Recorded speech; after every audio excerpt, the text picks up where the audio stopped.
सबसे पहले हम ज़्यादा ध्यान देंगे जो हमारा सेक्शन बी है केस लॉ उस पर, ठीक है। तो अगर क्वेश्चन वन यहाँ पे एक्सप्लेनेशन है जो मैं चैप्टर्स के लास्ट में एक्सप्लेनेशन बता दूंगा, लेकिन अभी मैं बता देता हूँ कि जो आपका एमसीक्यू पेपर है उसके क्या क्या आंसर्स है। लास्ट में मैं चैप्टर के लास्ट में इन सबको एक्सप्लेन भी करूँगा। पहले सेक्शन बी कर लेते हैं, जैसे 1 का बी है, 2 का सी है, 3 का बी है, ठीक है। वैसे ही देखिए इधर 4 का ए, 5 का ए, 6 का सी, 7 का B,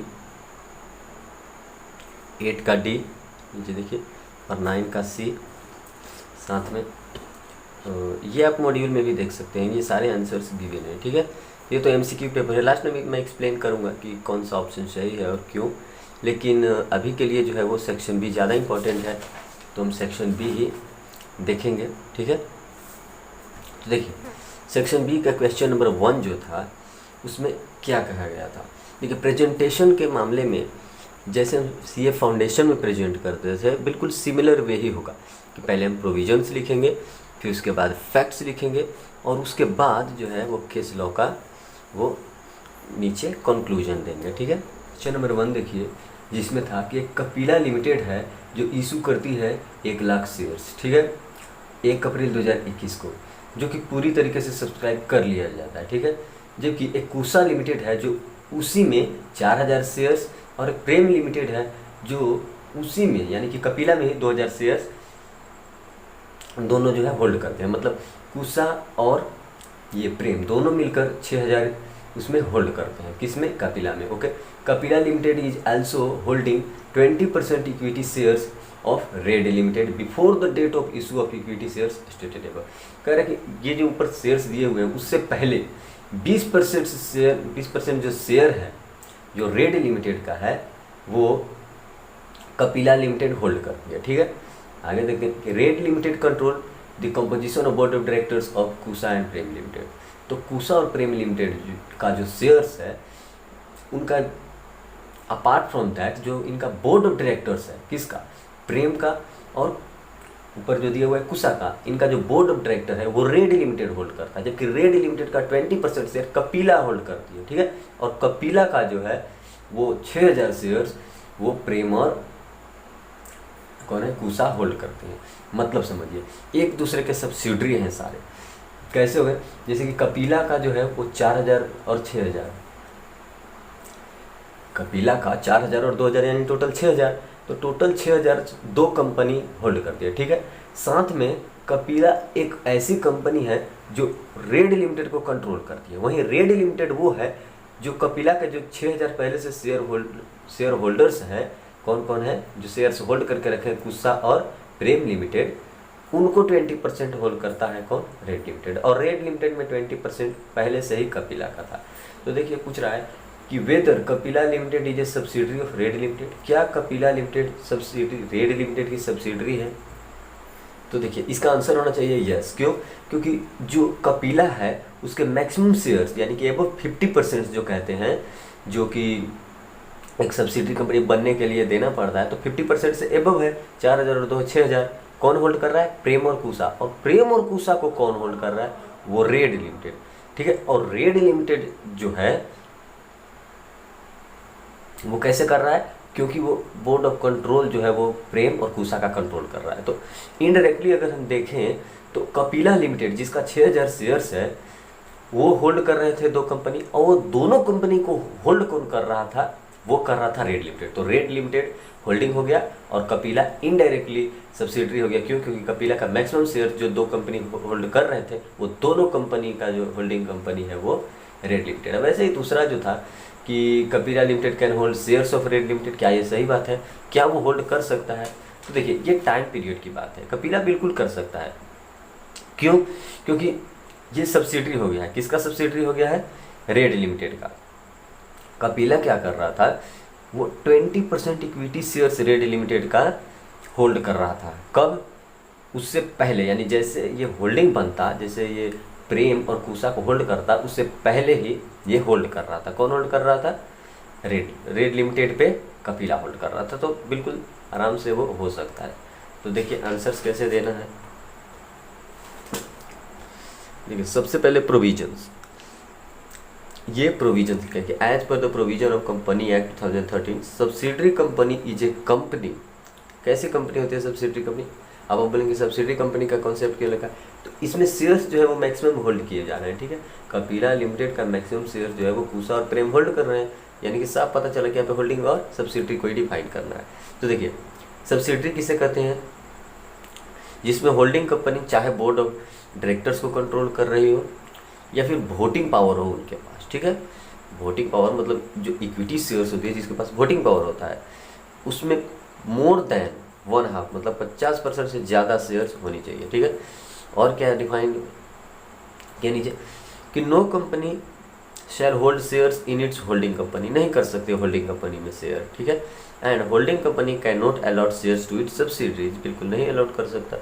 nothing is applied to a case where a subsidiary company is a share holder even before it become a subsidiary of company of the holding company, ठीक है। कह रहा है कि अगर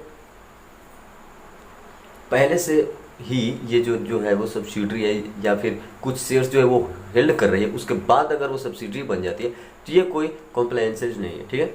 तो फैक्ट देखिए हुआ क्या है, इसमें हुआ कुछ नहीं है, हुआ यही है कि एक कपिला लिमिटेड है जिसके 10,000 शेयर्स हैं। तो 10,000 इसके जो शेयर्स हैं, देखिए फैक्ट में हमें लिखना वो चीज़ होता है, ये मैंने लंबा कर दिया है समझाने के लिए कि आपको सिर्फ लिखना कि हुआ क्या। आप लिखिए कि कपिला लिमिटेड का जो 10,000 शेयर्स है उसका मोर देन 50% दैट इज 6,000 वो दो कंपनी प्रेम और कुशा होल्ड कर रहे हैं, ठीक है, देख सकते हो। तो प्रेम और कुशा क्या हो गए, ये दोनों कलेक्टिवली इसके होल्डिंग कंपनी हो गए, इसके होल्डिंग कंपनी किसके, कपिला के। लेकिन यही जो होल्डिंग कंपनी अभी बने हैं इनको होल्ड जो कर रहा है वो कौन कर रहा है, वो रेड लिमिटेड कर रहा है। कैसे कर रहा है रेड लिमिटेड? रेड लिमिटेड उनका बोर्ड को कंट्रोल कर रहा है। किसके बोर्ड को? जो दोनों है ना प्रेम और कुशा, उन दोनों के बोर्ड को, यानी कि वोटिंग पावर को। जब बोर्ड को ही कंट्रोल कर रहा है तो ये तो ऑटोमेटिकली जो है वो रेड लिमिटेड क्या बन चुका है, ये बन चुका है आपका होल्डिंग कंपनी। तो क्योंकि ये होल्डिंग कंपनी बन गया है सब्सिडरी ऑफ कपिला का, जो कपिला है इसका बन चुका है, तो ये भी अब सब्सिडरी हो जाएगा। तो वही बात है। लेकिन क्या था कि but Kapila limited is already holding 20%, लेकिन कपिला उससे पहले ही 20% हेल्ड कर रहा था किसका, रेड लिमिटेड में, जो कि डेट मेंशन्ड है 1 अप्रैल 2021, ठीक है। और रेड लिमिटेड जो था वो तो जो कपिला के जो होल्डिंग कंपनी थे प्रेम और कुशा, उसका भी ये जो था वो कंट्रोल कर रहा था बोर्ड, ठीक है, controlling board of directors of both Kusha and Prem. लेकिन वो 1/8 से कर रहा था, यानी 1/8 से पहले इसका जो 20% शेयर्स था इसके लिए होल्डिंग कंपनी कौन था, वो कपिला था, ठीक है। So Red limited is holding company of Kusha and Prem limited. हो गया, कुशा एंड प्रेम लिमिटेड का ये जो बोर्ड जो कंट्रोल कर रहा है रेड लिमिटेड, तो उसका ये होल्डिंग कंपनी हो गया और वो दोनों क्या हो गए, सब्सिडरीज हो गए, ठीक है। तो वही जो क्वेश्चन नंबर 1 था कि क्या कपिला सब्सिडरी है रेड लिमिटेड का, बिल्कुल सब्सिडरी है। क्यों? क्योंकि इसका जो 6,000 जो शेयर होल्ड कर रही थी दो कंपनी, उन दोनों का होल्डिंग कंपनी कौन हो चुका है, रेड लिमिटेड, ठीक है। तो कपिला इनडायरेक्टली सब्सिडरी हो गया है। क्वेश्चन नंबर 2 था कि क्या कपिला शेयर्स कर सकती है हेल्ड रेड लिमिटेड में, बिल्कुल कर सकती है। ये होल्डिंग कंपनी भले है लेकिन 1 तारीख और 8वां महीना से पहले तो ये होल्डिंग कंपनी था नहीं। देखिए 1/4 को क्या हुआ है कि प्रेम और कुशा वो वाला मैटर हुआ कि वो दोनों होल्डिंग बने हैं, लेकिन उससे पहले उसके अगर हम बात करें तो कपिला लिमिटेड जो था वो पहले से ही 20% से शेयर्स हेल्ड कर रहा था, किसमें, रेड लिमिटेड में। रेड लिमिटेड इनडायरेक्टली बाद में कपिला के जो होल्डिंग कंपनी है उनको होल्ड करके इसका जो है वो होल्डिंग कंपनी बना है। तो उससे पहले जब वो होल्ड नहीं कर रहा था, ठीक है, किसी का शेयर्स, तो दोनों अलग थे। और उसी टाइम कपिला जो था वो हेल्ड कर रहा था 20% शेयर्स किसमें, रेड लिमिटेड में। तो वो कर सकता था, बिल्कुल कर सकता है वो, ठीक है। ऐसा दिया हुआ है सेक्शन 19 में एक्सेप्शन। देखिए फिर से मेंशन कर दें कि अगर आप सेक्शन नहीं लिखते हैं तो कोई मेजर इफेक्ट नहीं पड़ने वाला है, आपको थ्रू द पॉइंट जाना है। कुछ ऐसे केस लॉज हैं जहाँ पे सेक्शन मेंशन करना कंपलसरी होता है, ऐसे बिल्कुल कंपलसरी नहीं है। वैसे देखिए 1 का बी का फर्स्ट, उसमें कह रहा है कि मिस्टर सेप्रा है, ठीक है, वो क्या कर रही है, वो एक प्रैक्टिसिंग सीए है, ठीक है। मिस्टर सेप्रा एक प्रैक्टिसिंग सीए है वो एक्स लिमिटेड में शेयर्स रखते हैं अपना, नॉमिनल वैल्यू 50,000 है। क्या X limited can appoint mister Sipra as an auditor? क्या वो ऑडिटर बन सकते हैं? उसी कंपनी में उनका 50,000 शेयर्स है। तो देखिए ऑडिटर बनने के लिए क्या है, क्या प्रोविजन है वो देख लीजिए कि as per the provision of company act, यहाँ पे सेक्शन भी मेंशन है जो कि उतना कंपलसरी नहीं है अगर आपको याद नहीं है तो। ऑडिटर डिस्क्वालीफाइड है कौन? जो इफ ही या फिर उसके रिलेटिव्स या फिर उसके पार्टनर्स किसी भी प्रकार का जो सिक्योरिटी है वो होल्ड करते हैं, चाहे सब्सिडरी कंपनी में हो, चाहे उसकी होल्डिंग कंपनी में हो, चाहे उसकी एसोसिएट कंपनी में हो, तो वो जो है वो ऑडिटर नहीं बनेंगे। अगर किसी भी प्रकार का उनका रिलेशन, चाहे उनके रिलेटिव का रिलेशन कंपनी के साथ है, चाहे वो एसोसिएट हो, होल्डिंग हो या फिर सब्सिडरी हो, तो वो लोग ऑडिटर नहीं बन सकते। ठीक है, लेकिन फैक्ट में हुआ क्या है कि मिस्टर सेपरा एक प्रैक्टिसिंग सीए हैं जो होल्ड कर रहे हैं शेयर एक्स लिमिटेड में, तो क्या वो बनेंगे? बिल्कुल भी नहीं बनेंगे। कंक्लूजन वही मैंने दिया है कि no, mister Sapra can not be qualified as an auditor of X limited on the above ground basis because he is holding shares hold कर रहे हैं तो वो ऑडिटर नहीं बन सकते। 1 के बी का 2 देखिए, उसमें क्या कह रहा है कि मिस्टर सोविक है, ठीक है, वही प्रैक्टिसिंग सीए हैं, उनका एक बिजनेस रिलेशनशिप है प्राइमस होटल्स के साथ, लेकिन जो होटल्स है वो सर्विस प्रोवाइड करती है मिस्टर सोविक को फ्रिक्वेंटली, मतलब हरदम उसी प्राइस पे जैसा प्राइस वो चार्ज करते हैं अदर कस्टमर से, मतलब एक्चुअल कोर्स ऑफ बिजनेस में जैसा ट्रांजैक्शन होता है वैसा। उनको ऐसा नहीं है कि उनको माना जाता है कि आप रिलेशन में हमारे साथ हैं, आप हमारे मेंबर्स हैं, जैसे कस्टमर को ट्रीट किया जाता है वैसे उनको ही ट्रीट किया जाता है। क्या उनको अपॉइंट किया जा सकता है ऑडिटर? तो देखिए ये बात सही है, अपॉइंट किया जा सकता है। क्यों? क्योंकि देखिए वो तो एक्चुअल कोर्स ऑफ बिजनेस में है नहीं, ठीक है, एक्चुअल कोर्स ऑफ बिजनेस मतलब जो बिजनेस हैंडल करना है उसमें तो वो है नहीं। वो क्या है? वो कस्टमर की तरह ट्रीट किए जाते हैं, ठीक है, जैसे अदर कस्टमर्स ट्रीट किए जाते हैं वैसे ही ट्रीट किए जाते हैं, मतलब उनको एक आउटसाइडर की तरह ट्रीटमेंट मिल रही है, ना कि मेंबर्स की तरह। तो ये जो है वो बन सकते हैं। तो देखिए उसको लिखना कैसा है, जिसकी मैंने प्रोविजन लिखा है कि as per the provision of the company act 2013 a person can be appointed as an auditor in a company if he possesses. वो क्या क्या करेंगे तब उनको ऑडिटर मिल सकता है? वो कमर्शियल ट्रांजैक्शंस करते हैं, ऑर्डिनरी कोर्स ऑफ बिजनेस जैसा बिजनेस में होता है वैसे, of the company at arm's length price like sale of product, जैसे सेल करना या सर्विस देना कस्टमर्स को, ये सब अगर वो काम करते हैं एक्चुअल कोर्स ऑफ बिजनेस के थ्रू, तो वो ऑडिटर जो है वो क्या था, appointed auditor if a company if he possesses, वो ऑडिटर बन सकते हैं। मतलब समझिए कि कॉमर्शियल ट्रांजैक्शंस, कॉमर्शियल मतलब बिजनेस ट्रांजैक्शंस, जैसा कि जैसे सेल ऑफ प्रोडक्ट्स इनके साथ हो रहा है, कुछ भी ऐसी चीज़ें जो एक कस्टमर्स के साथ की जाती है, अगर ऐसा हो रहा है तो इनको जो है वो ऑडिटर्स चुन लिया जाएगा, ठीक है। तो इस ग्राउंड पे इनको चुन लिया जाएगा। क्यों? क्योंकि ये जैसे सर्विस प्रोवाइड करना हो गया या सेल हो गया, परचेज हो गया, ये सब कुछ इनके साथ हो रहा है, ये एक आउटसाइडर की तरह ट्रीट किया जा रहा है, ठीक है। तो ये ऑडिटर बन सकते हैं। लेकिन देखिए वही मैंने पॉइंट दिया है कि कब वो ऑडिटर नहीं बन सकते हैं, अगर उनका डायरेक्टली या इनडायरेक्टली किसी प्रकार का इंटरेस्ट है बिजनेस के साथ, या फिर उसके एसोसिएट, उसके होल्डिंग या सब्सिडरी के साथ, या फिर उनके रिलेटिव्स का ऐसा कोई रिलेशन है सब्सिडरी होल्डिंग के साथ, तो वो नहीं बन सकते थे। लेकिन यहाँ पे हमने साफ पढ़ा हो कि जब उनको एक आम आदमी की तरह ट्रीट किया जाए, उनके साथ कमर्शियल ट्रांजैक्शंस किए जाएँ, तब उनको जो है ऑडिटर ट्रीट किया जाएगा, ठीक है। क्यों? क्योंकि वो आउटसाइडर्स हैं, उनको कोई कंसर्न नहीं है। अगर ये बिजनेस के साथ होते हैं तो ऑर्डिनरी कोर्स ऑफ बिजनेस में ये इन्वॉल्व इंटरनली होते हैं, लेकिन इनको यहाँ पे कमर्शियल ट्रांजैक्शंस इनके साथ किए जा रहे हैं, ठीक है। तो फैक्ट में हुआ क्या है वो देखिए कि सोविक एक सीए हैं, ठीक है, उनका बिजनेस रिलेशनशिप है प्राइमस होटल्स लिमिटेड के साथ, लेकिन the hotels use to provide services to mister Sovik frequently on same price as charge from other customer. सोचिए जो कस्टमर से प्राइस लिया जा रहा है सेम प्राइस इनसे भी लिया जाता है, तो क्या ये बन सकते हैं? बिल्कुल, यानी कि इनको आउटसाइडर की तरह ट्रीट किया जा रहा है। इनको तो कोई कंपनी में ऐसा नहीं लग रहा है कि वो मेंबर है, ठीक है। तो ये जो है वो ऑडिटर बन सकते हैं। तो वही मैंने लिखा कि yes on the above ground mister Sovik can be appointed as an auditor in Primus hotels limited.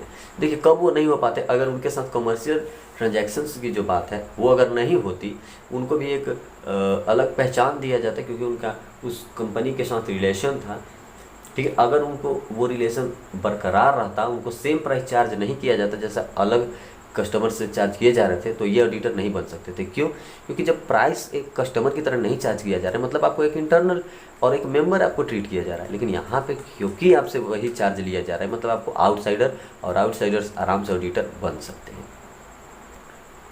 1 का सी में देखिए, एक अने है जो 100 kg of high quality of sugar जो है वो बेल करते, किसको? सक्षम को। ठीक है।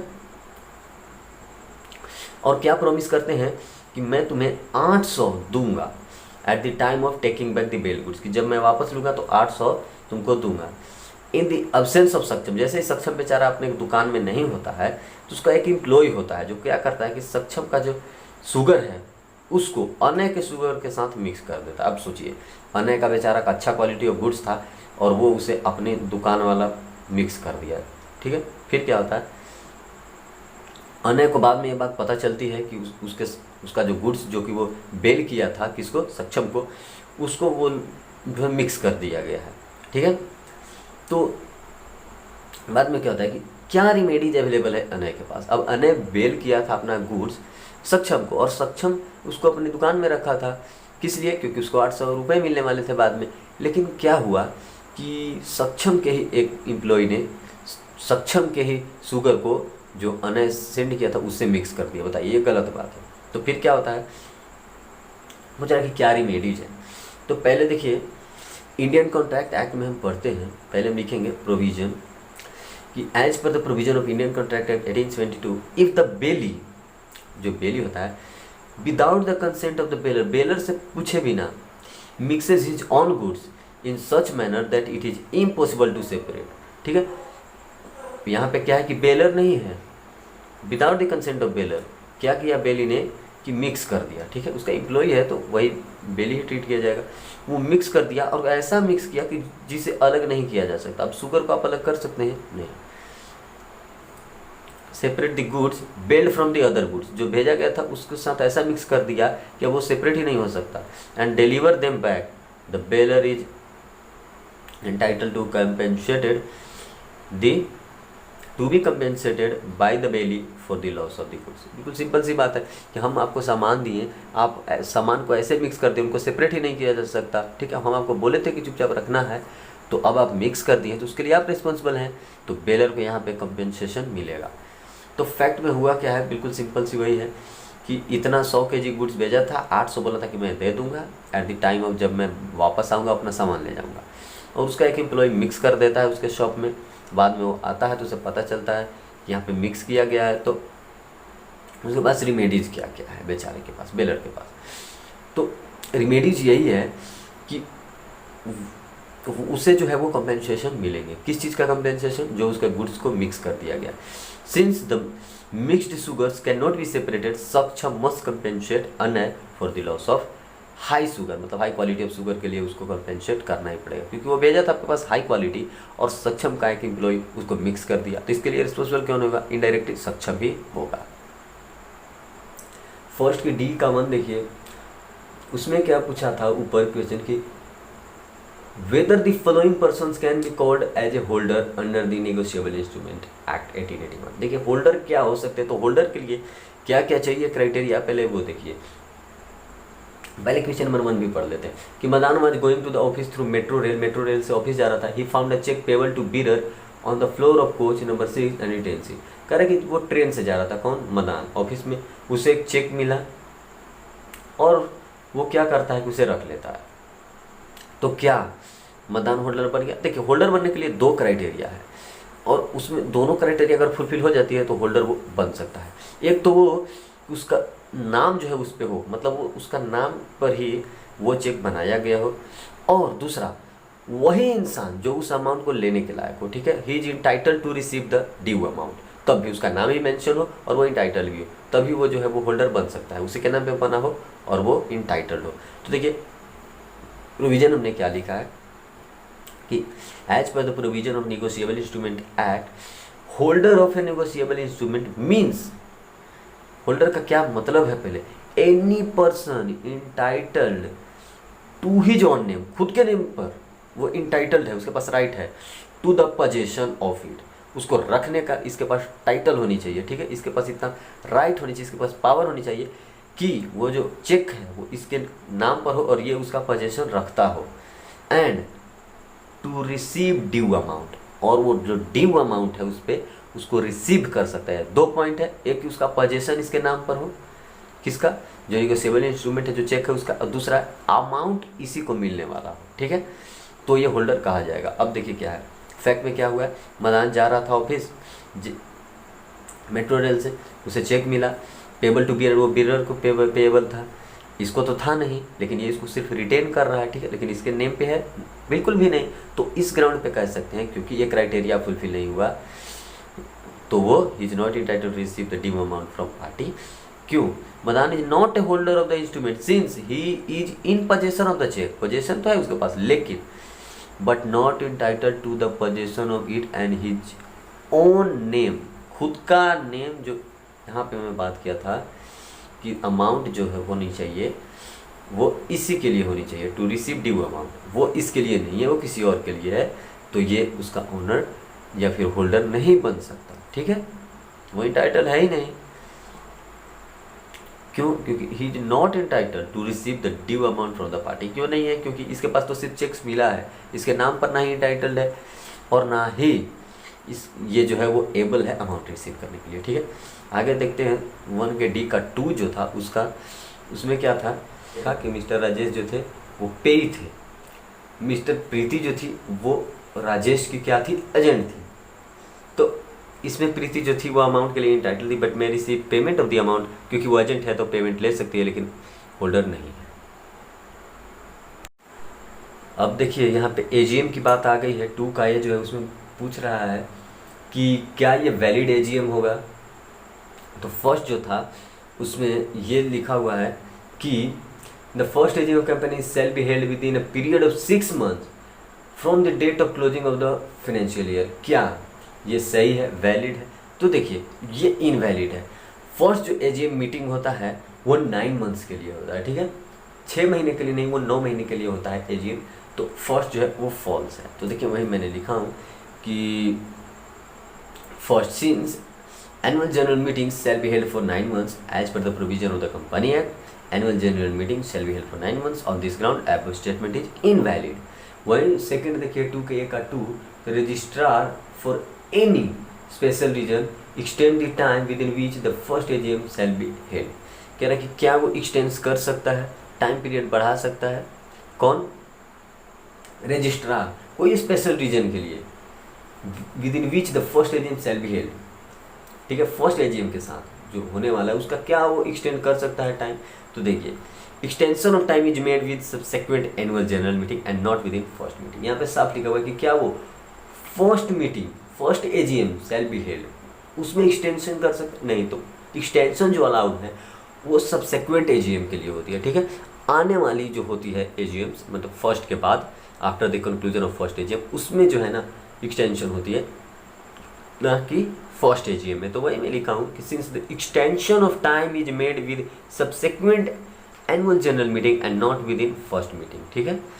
ये कहाँ लिखा गया था, वो देखिए प्रोविजंस में लिखा हुआ है कि the registrar may for any special reason extend the time within which annual general meeting other than the first annual general meeting, first general meeting को छोड़कर, shall be held by period, ठीक है, not exceeding 3 month, 3 month से ज़्यादा नहीं होनी चाहिए। Thus the registrar can not extend the time क्या within which the first AGM shall be held, तो फर्स्ट एजीएम के साथ वो नहीं कर सकता, फर्स्ट एजीएम के बाद में वो जो है वो कर सकता है ऐसा। 2 का बी देखिए कि औरा लिमिटेड एक लिस्टेड कंपनी है, ठीक है, जिसका paid up share capital 25 crore है। सुनिएगा ध्यान से, कब है ये 31/3/2021 को, कितना, 25 करोड़ पेड अप कैपिटल, और टर्नओवर जो है वो 100 करोड़ है, okay, during the financial year 2020 से 21 में, ठीक। कंपनी सेक्रेटरी जो था वो एडवाइस करता है बोर्ड ऑफ डायरेक्टर को कि आपको इंटरनल ऑडिटर की कोई ज़रूरत नहीं है। ये देखिए भाई, इंटरनल ऑडिटर की ज़रूरत तो सर हर एक कंपनी को होती है, और यहाँ पे क्या बोले भाई साहब कि इंटरनल ऑडिटर की कोई ज़रूरत नहीं है। कौन ये बात बोला है, कंपनी सेक्रेटरी CS। और देखिए एट द कंपनी का paid up share capital and turnover are less than the prescribe limit as per company act. वो क्यों कह रहे हैं कि मत रखो, वो इसलिए कह रहे हैं कि भाई तुम तो लिस्टेड कंपनी हो, ठीक है, तुम्हारा जो ऊपर जो पेडअप कैपिटल 25 करोड़ है और 100 करोड़ जो तुम्हारा टर्नओवर है, वो एक लिमिट को जो है ना वो सेटिस्फाई नहीं कर रहे हैं, ठीक है। जितना मिनिमम चाहिए वो तुम्हारा है ही नहीं, तुम्हारा तो कम है। या फिर उनका कहना ये है कि हो सकता है कि जो चाहिए कंपनी को एज ए लिस्टेड कंपनी उतना तुम्हारे पास पैसा है ही नहीं, ये बात कहना है। जबकि हम लोग जानते हैं कि लिस्टेड कंपनी कोई ऐसी चीज़ें प्रिस्क्राइब नहीं होती हैं, लेकिन इनका क्या कहना है कि नहीं, तुम्हारा टर्नओवर और पेडअप कैपिटल जो है वो कम है। किससे कम है?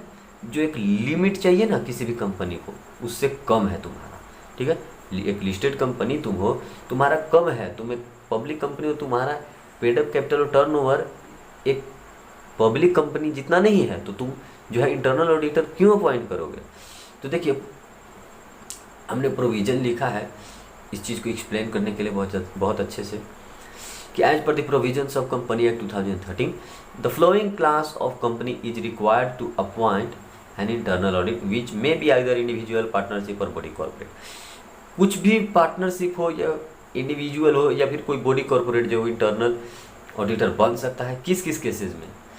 हर एक लिस्टेड कंपनी के केस में आपको इंटरनल ऑडिटर चाहिए। पहला ही पॉइंट था जो कि इसमें लिखा हुआ है पहले ही कि औरा लिमिटेड एक लिस्टेड कंपनी है, तो बिल्कुल इंटरनल चाहिए। जैसे ही आप लिस्टेड कंपनी बन गए आपको इंटरनल ऑडिटर चाहिए ही चाहिए। तो बाकी पॉइंट्स को अगर आप छोड़ भी दें तो पहले ही जो पॉइंट दिया हुआ था उसी में पता चल गया कि हर एक लिस्टेड कंपनी में क्योंकि इंटरनल ऑडिटर की ज़रूरत होती है, तो इंटरनल ज़रूरत की जो बात है वो फुलफिल होनी चाहिए। और सीएस साहब जो कह रहे हैं वो गलत कह रहे हैं। लेकिन हमने टोटल पॉइंट्स डिस्कस किया कि हर एक लिस्टेड कंपनी में इंटरनल ऑडिटर चाहिए, either in the form of individual, partnership और बॉडी कॉर्पोरेट, या फिर paid up capital more than 50 crore हो, ठीक है, ड्यूरिंग प्रीसीडिंग ईयर, और टर्नओवर मोर देन 200 करोड़ हो ड्यूरिंग प्रीसीडिंग ईयर, ठीक है। इस ग्राउंड पे वो कह रहे थे कि नहीं नहीं तुम्हारा तो 200 करोड़ हुआ ही नहीं है, तुम्हारा तो 100 करोड़ है, तो 25 करोड़ ही पेडअप कैपिटल है, तो तुम मत करो। लेकिन भाई लिस्टेड कंपनी है तो उसका टर्नओवर नहीं देखा जाता। जैसे ही वो लिस्टेड कंपनी है उसको इंटरनल ऑडिटर रखना पड़ेगा, ठीक है।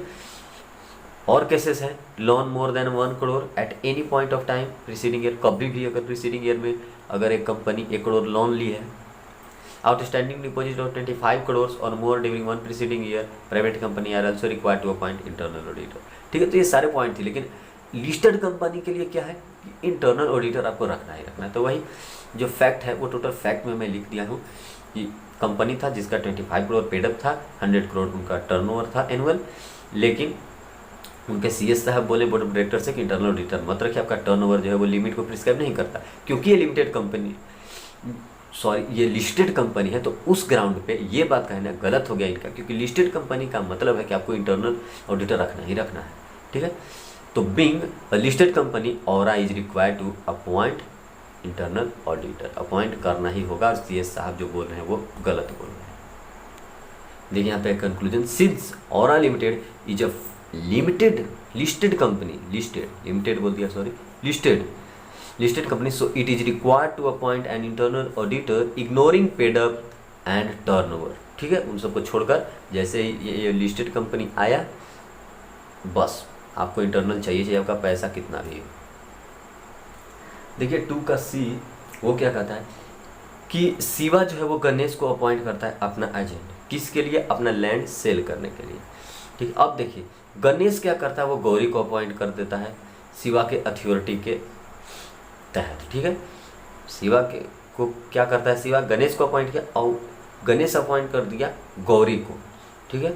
अब देखिए शिवा जो था, जो मेन था, Shiva revokes the authority of Ganesh, वो गणेश के साथ तोड़ देता है authority, okay, but not Gauri.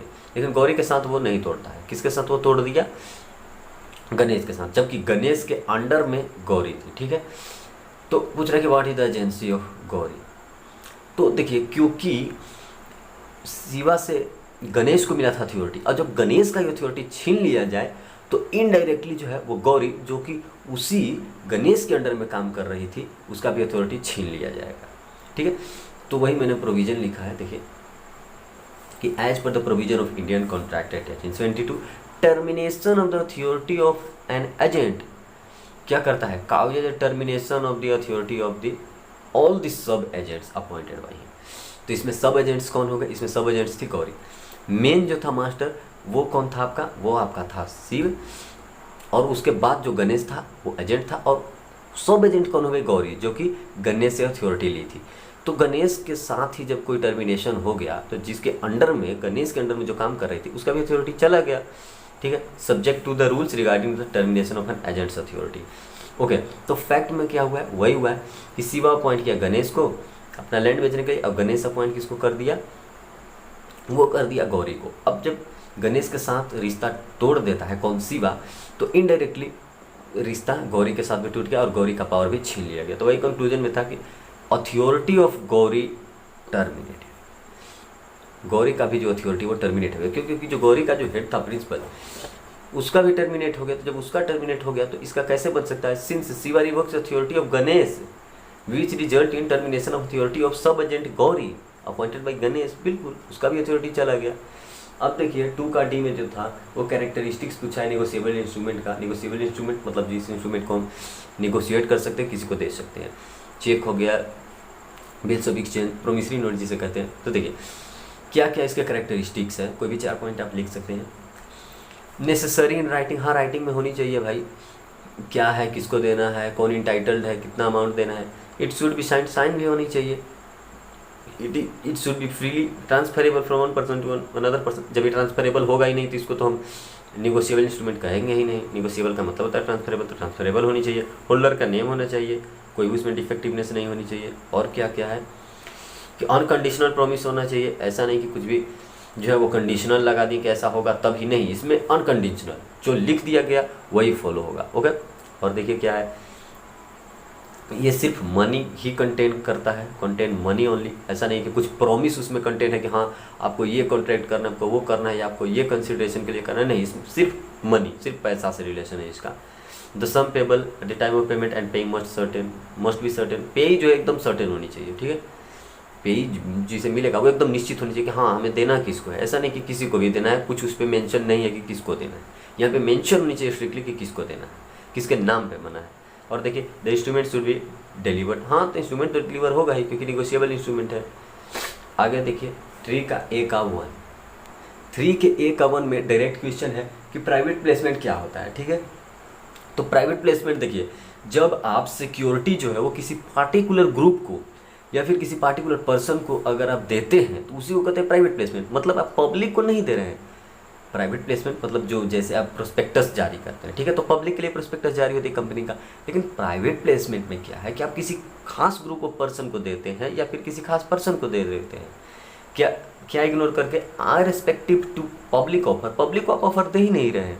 आप किसको ऑफर दे रहे हैं, आप कुछ खास आदमी को दे रहे हैं, पार्टिकुलर ग्रुप को, किस चीज़ के लिए, अपने सिक्योरिटी के लिए, अपना शेयर्स खरीदने के लिए। तो इसे क्या कहते हैं, इसे कहते हैं प्राइवेट प्लेसमेंट। एनी ऑफर और invitation made to a particular group, किसी पार्टिकुलर ग्रुप को दिया गया है टू सब्सक्राइब और issue of security is termed as private placement. मुझे नहीं लगता इसमें आपको प्रॉब्लम होने वाली है, 12th में भी ये पॉइंट था, ठीक है। अब देखिए 3 के A का 2, उसमें क्या पूछा है, उसमें आपसे पूछा है कि the time limit for allotment of security and repayment of application money in case of default in allotment. देखिए क्या कह रहा है कि कितना दिन मिलनी चाहिए, किसमें, जब डिफ़ॉल्ट हो जाए अलॉटमेंट में। कब डिफ़ॉल्ट हो, वही एप्लीकेशन मनी हम ले लिए और अलॉटमेंट में हम नहीं उनको दे रहे हैं बेचारों को, उनको से उनका जो शेयर्स कैपिटल चाहिए वो नहीं मिल रहा है उनको।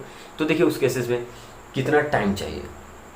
The limit for allotment of security and repayment of application money in case of default in allotment. Allotment हम नहीं कर रहे हैं, अब एप्लीकेशन मनी ले लिए, तो देखिए क्या होगा, the shares must be allotted with in 60 days. जैसे ही हम उनका एप्लीकेशन मनी लिए, हम उनको 60 दिन के अंदर जो है with in 60 days after receiving application money हम उनको शेयर दे देना है, ठीक है। जैसे ही हम एप्लीकेशन मनी रिसीव किए उसके 2 महीने के बाद हम उनको नाम दे देना है, ठीक है। और देखिए अगर आप नहीं दे पाते हैं तो इन case of non allotment the application money must return with in 15 days after expiration of allotment time. जो आप 60 दिन का आपको टाइम दिया गया है कि आपको अलॉट कर देना है 60 दिन में, और अगर आप अलॉट नहीं किए तो अगले 15 दिन के अंदर, यानी 75 दिन के पैसा लेने के 75 दिन के अंदर आपको उनको रिटर्न कर देना है कि हाँ भाई मैं आपका जो है वो शेयर्स नहीं अपनी कंपनी में दूंगा, ठीक है।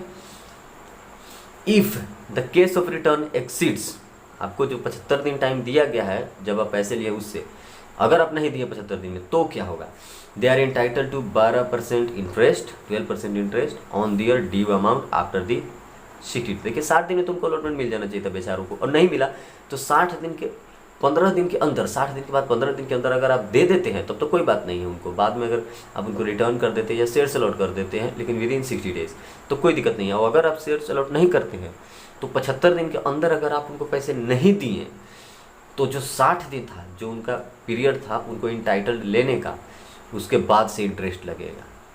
भले आप उसके बाद 75, ठीक है 75 डेज तो आपको रिटर्निंग डेज दिया गया है, 75 दिन 15 दिन और ले लीजिए भाई, 2 महीने में आपको देना था अलॉटमेंट ना, आप नहीं दिए तो 15 दिन और ले लीजिए, अब दीजिए।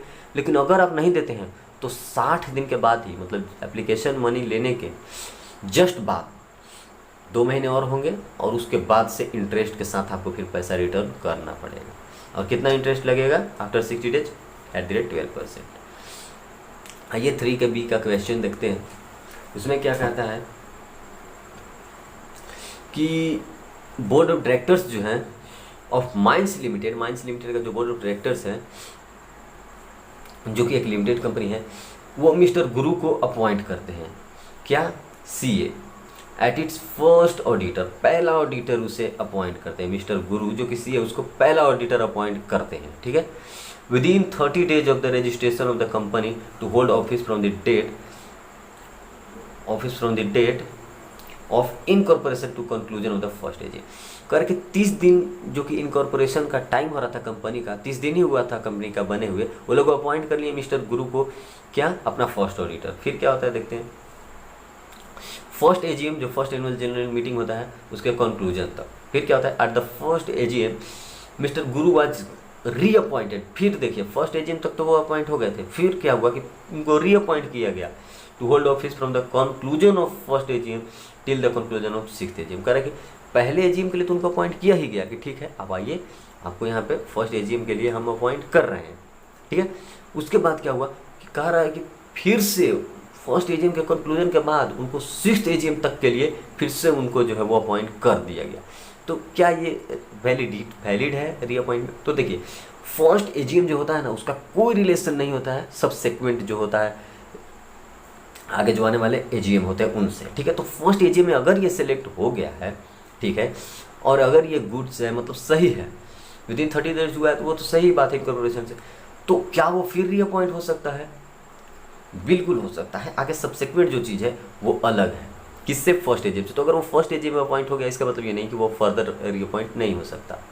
तो वही हमने प्रोविजंस में भी लिखा है कि according to the provision of the company 2013 the first auditor of a company, ठीक है, पहला auditor other than government company को छोड़कर shall be appointed by board of directors within 30 days from the date of the registration of the company and such auditors shall head office till the conclusion of the first annual general meeting। वही बोला हूँ कि with in 30 days जो उधर लिखा हुआ है appointment auditor का आफ्टर इनकॉर्पोरेशन ऑफ कंपनी वो हो सकता है। तो वही लिखे हैं कि वो हो सकता है, कोई दिक्कत की बात नहीं है, और वो फर्स्ट एजीएम भी कंडक्ट करेगा। अब देखिए आगे, वेयर बाकी की जो कंपनियां होती हैं at the first AGM appoint an individual or firm as an auditor of the company who shall hold office from the conclusion of first AGM till the conclusion of its 6th AGM and thereafter till the conclusion of every 6th AGM करके कर सकता है। उसके बाद भी first AGM को तो वो किया ही, ठीक है, उसके बाद जो है ना वो कोई भी इंडिविजुअल, वो फर्म हो या इंसान हो, चाहे वो खुद पर्सन जो फर्स्ट एजीएम में होल्ड कर रहा था वो हो, वो सब्सिक्वेंट एजीएम जो होगा फर्स्ट एजीएम के बाद वो हैंडल कर सकता है। देखिए, no listed company belonging to such classes of companies as may be prescribed shall appoint और reappoint any individual as auditors of the company for more than 1 और 5 ईयर्स। मोर देन 1 और 5 ईयर्स मतलब कि 1 साल या फिर उससे ज़्यादा लिए अपॉइंट नहीं कर सकता। लेकिन क्योंकि फर्स्ट एजीएम से कोई रिलेशन ही नहीं है तो फर्स्ट एजीएम को तो हम इग्नोर कर देंगे। सबसेक्वेंट जो बनेगा आगे जो एनुअल जनरल मीटिंग होगा उसको फर्स्ट एजीएम को अगर हम छोड़ दें तो जो फर्स्ट एजीएम में अटेंड किया था जो ऑडिटर था वो सेकेंड एजीएम में भी हो सकती है, आगे हो सकती है 5 साल तक। तो वही बात है कि कोई लिस्टेड कंपनी ऐसे क्लासेस के जो बिलोंग कर रही है शैल अपॉइंट और reappoint an individual as auditors. तो ऐसे कंपनी जो लिस्टेड कंपनी से अगर देखें तो आप अलग है, ठीक है। मतलब साफ है कि फर्स्ट एजीएम का सेकंड और उससे आगे वाले एजीएम से कोई रिलेशन नहीं है, तो जो पर्सन फर्स्ट एजीएम है वो आगे भी हो सकती है, ठीक है। वही बात मैंने ऐसे ही समझाने के लिए लिखा कि first and subsequent are distinct AGM, दोनों अलग अलग चीज़ है, फर्स्ट इज इग्नोर्ड। तो बोर्ड यहाँ पे फैक्ट में हमने क्या देखा कि बोर्ड ऑफ डायरेक्टर्स जो है वो फर्स्ट ऑडिटर चुनती है, किसको, मिस्टर गुरु को, जो कि इनकॉर्पोरेशन ऑफ कंपनी के विदिन 30 डेज ज्वाइन कर लेते हैं और कंक्लूजन ऑफ फर्स्ट एजीएम तक रहते हैं। Mister Guru was reappointed to hold office from the conclusion of first AGM till the conclusion of sixth AGM तक। वैलिडिटी ऑफ रीअपॉइंटमेंट, क्या ये सही है? बिल्कुल सही है। इसमें 2 पॉइंट्स पूछा था तो हमने कंक्लूजन में दोनों पॉइंट्स लिखे हैं। देखिए उसमें पहला था कि क्या अपॉइंटमेंट गुरु का सही है, ठीक है, उसमें पूछा था। हाँ बिल्कुल सही है, विदिन 30 डेज ये रिक्वायरमेंट होता है, ठीक है। तो appointment of Guru as first auditor by the board of directors is valid, valid है वो। सेकंड जो पूछा था कि रीअपॉइंटमेंट क्या वैलिड है, हाँ वो भी वैलिड है। क्यों वैलिड है? देखिए reappointment of mister Guru at the first AGM is valid since first AGM is separate then further AGM and the same person can be appointed. Same person भी अपॉइंट हो सकता है, आने वाले जो होते हैं उसको भी अटेंड वो कर सकता है। It is separate appointment, first and six जो है वो सेपरेट अपॉइंटमेंट होती है, इसलिए तो फर्स्ट भी अटेंड किया है तो वो सेकंड भी अटेम्प्ट कर सकता है, कोई रिलेशन नहीं है और कोई दिक्कत की बात नहीं है। और वही बात मैं नीचे भी लिख दिया हूँ थोड़ा सा समझाने के लिए कि first auditor is appointed by board of directors within 30 days of incorporation of company, no filing और इंटीमेशन रिक्वायर्ड, कोई इंटीमेशन की जरूरत नहीं होती है। First auditor has tenure till the first AGM conclusion, ठीक है, which is separate then the, आने वाले जो भी होती हैं एजीएम उनसे सेपरेट होता है। सच ऑडिटर्स में be appointed for a term of 5 years, 5 years के लिए हो सकती है। तो फर्स्ट को अगर छोड़ दें तो आने वाले 5 में तो सिक्स्थ एजीएम आ ही जाएगा, ठीक है, वैलिड था। अब 3 के सी में देखिए क्या हुआ है कि एक बिल्स ऑफ एक्सचेंज था जो ए ड्रॉ किया था, कहाँ, बार्कली में। बार्कली एक जगह है विदेश का, वेयर इंटरेस्ट वाज 15%, वहाँ पे इंटरेस्ट जो है वो 15% था और वो ड्रॉ किया है। And accepted by be payable in Washington, जो एक्सेप्ट कौन किया है, बी। ये कहाँ एक्सेप्ट किया है, ये वाशिंगटन में एक्सेप्ट किया है, वेयर, जहाँ पर वाशिंगटन में कितना इंटरेस्ट है, 6%, okay. Till the bill is endorsed in India, ठीक है, the bill is endorsed in India, bill को इंडिया में भेज दिया गया और ये डिजॉनर्ड हो गया। लीजिए an action against the bill is bought in India, अब उस पर एक्शन फाइल हो गया इंडिया में। तो पूछ रहा है कि interest rate of be payable कितना होगा। तो देखिए बहुत सीधी सी बात है कि जो लाइबिलिटीज पूछ रहा है बी का, बी कौन है, ये एक्सेप्टर है, तो एक्सेप्टर का लाइबिलिटी उसके ही प्लेस से लिया जाता है, यानी कि इसका जो था 6%, ठीक है। अब जो प्लेस जो यहाँ पर अगर ड्रॉवर पूछता कि जो साइन ए किया है उसका क्या होगा, तो उसका इंटरेस्ट उसके कंट्री से जाना जाता जो कि 15% था, लेकिन बी से पूछ रहा है जो कि एक्सेप्टर है, तो बी का इंटरेस्ट जो है बी के रीजन में वो 6%, तो 6% होनी चाहिए। वैसे ही देखिए मैंने प्रोविजन लिखा है 3 के सी में कि as per the negotiable instrument act 1881 in the absence of contract to the country the liability of the drawer maker of a foreign promissory, क्या है, या फिर bill exchange is regulated in all essential matters by the law of the place where he made the instrument, जहाँ पे वो बनाया है वहीं का टोटल चीज़ें अप्लाई होगी। And respective liabilities of the acceptor, अब लाइबिलिटीज ऑफ एक्सेप्टर क्या होगा, and the endorser by the law of the place where instrument is made payable. कह रहा है कि जहाँ पे ड्रॉवर उसको बनाया है और अगर वो बिल्स में प्रॉब्लम डिजॉनर हो गया है तो वो ड्रॉवर के जगह से इंटरेस्ट या फिर उसके जगह की लाइबिलिटीज क्रिएट होगी, और अगर ये जो एंडोर्सर है या फिर एक्सेप्टर है अगर इसमें प्रॉब्लम है तो ये बियर जो करेगा ये अपने रिलीजन के बेसिस पे ही करेगा और इसके जो लॉ होंगे वो इसके ही कंट्री के अप्लाई होंगे। मतलब ड्रॉवर का पूछ रहा है और ड्रॉवर जहाँ का है वहाँ का लॉ लगेगा, और अगर ड्रॉई जहाँ का है वहाँ का लॉ लगेगा। तो सिंपल सा बात है कि ये जो है वो बार्कली का था बेचारा, ठीक है, वो ड्रॉ किया था बिल्स ऑफ एक्सचेंज, किस पे ड्रॉ किया था, वो बी पे, और बी कहाँ का है, वाशिंगटन का है, और वाशिंगटन में इंटरेस्ट 6% था। तो वही पूछा है कि जो बिल अब आगे जाके इंडिया में जो भेजा गया वही बिल और डिजॉनर हो गया, तो बी कितना इंटरेस्ट बियर करेगा। तो बी का जो लॉ कहता है वो ये कहता है कि वो पेबल था 6% इंटरेस्ट के लिए, ठीक है। वाशिंगटन में 6% इंटरेस्ट चल रहा था तो 6% इंटरेस्ट ही देगा। कंक्लूजन में वही लिखेंगे on the ground of above provisions, उसके बेसिस पे जो ऊपर हम बात किए हैं, place of acceptor is Washington so interest rate should be at the rate 6%। Washington he place था तो वाशिंगटन में 6% इंटरेस्ट ही लगना था। देखिए 3 के डी में पूछा है, जो कि डायरेक्ट क्वेश्चन है, इसमें कुछ भी लगाने की नहीं। उसमें पूछा है डेफिनेशन प्रोविजो का और एक्सप्लेनेशन का। तो देखिए प्रोविजो क्या है, ये एक इंटरनल एड है, ठीक है। और इसके 2 मेन फंक्शंस होते हैं। क्या फंक्शन होता है? To accept something out of the enactment, कुछ भी हुआ है, ठीक है, एक्ट वैक्ट, तो उससे कुछ जो है ना वो बाहर निकालेगा, ठीक है। उसमें से देखेगा कि क्या क्या चीज़ें हैं जो बाहर लानी है, या फिर जो चीज़ें मतलब अननेसेसरी है उस चीज़ को। और to qualify something enacted therein with which but therein which enacted therein with but for the proviso would be within the purview of the enactment। अब मॉडिफिकेशन भी कर सकता है किसके बेसिस पे? इनएक्टमेंट के बेसिस पे। कुछ भी अगर इनएक्ट हुआ है, ठीक है, कुछ काम वाम हुआ, तो इसका मेन फंक्शन है प्रोविजो का कि उससे कुछ चीज़ें अननेसेसरी उसको निकाल देगा, और कुछ चेंजेस भी उसमें जो क्वालिटी के बेसिस पे है उसी से कंसर्निंग, मतलब जो एक्ट हुआ है उसी से रिलेटेड कुछ चेंजेस भी लाएगा। वहीं पे अगर हम एक्सप्लेनेशन की बात करें तो ये भी एक इंटरनल एड है, ठीक है। इसके 2 फंक्शन हैं, क्या क्या?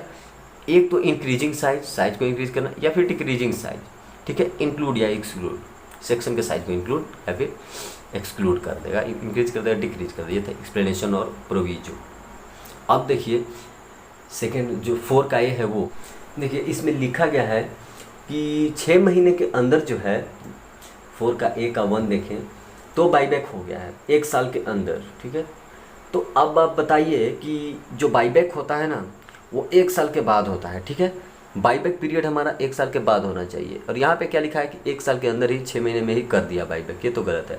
और दूसरा जो लिखा हुआ है कि cooling period to make further issue of same kind of shares made of 1 year, करें कि 1 ईयर के लिए किया गया। तो अब आप सोचिए कि जो इशू किया जाता है उसमें कितने साल का गैप होनी चाहिए? कम से कम 6 मंथ्स का, लेकिन यहाँ पे क्या कहा है 1 ईयर, यानी कि रिवर्स कर दिया। पहले में बाईबैक में देखिए आपको गैप चाहिए कम से कम 1 ईयर, अगर आप बाईबैक कर रहे हैं तो आपको 1 साल का टाइम चाहिए, 1 साल के बाद ही आप बाईबैक कर सकते हैं।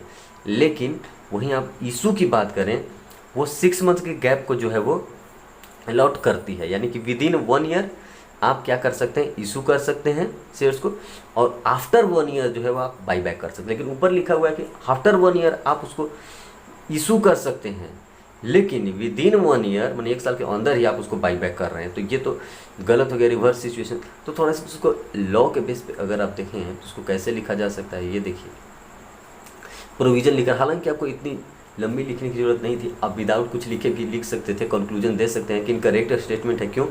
क्योंकि buyback of on shares poses gap of 1 year, उसमें 1 ईयर का गैप होनी चाहिए, और issue of same shares poses 6 months gap, इसमें 6 महीने की गैप होनी चाहिए। तो एवर स्टेटमेंट जो है वो इनकरेक्ट स्टेटमेंट है।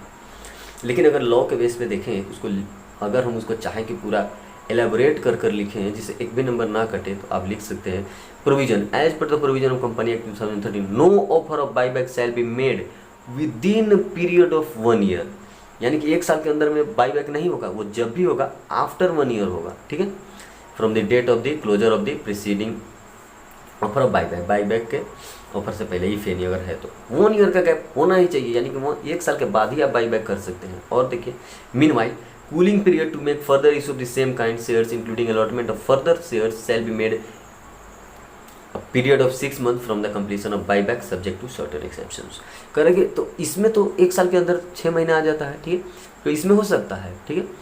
लेकिन आप बाईबैक कर रहे हैं तो उसके लिए आपको 1 साल के टाइम लेना ही पड़ेगा। तो अगर आप 2 बाईबैक चाहते हैं तो उसमें 1 ईयर का गैप होनी चाहिए, और अगर इशू कर रहे हैं सेम शेयर्स को तो उसमें कम से कम 6 महीने की गैप होनी चाहिए। लेकिन उसमें रिवर्स दिया हुआ था, उसमें लिखा हुआ था कि इशू कर रहे हैं आफ्टर 1 ईयर और जो बाईबैक कर रहे हैं विद इन 6 मंथ। तो ये जो ऊपर स्टेटमेंट था वो गलत था, वही मैंने फैक्ट में भी लिखा है, और नीचे कंक्लूजन में मैंने लिख दिया कि बाईबैक के लिए कम से कम 1 साल के आपके पास टाइम चाहिए, 1 साल के बाद आप करेंगे, और इशू के लिए आप विद इन 1 ईयर 6 मंथ्स के बेसिस पे आप कर सकते हैं। तो ये स्टेटमेंट जो है वो गलत है।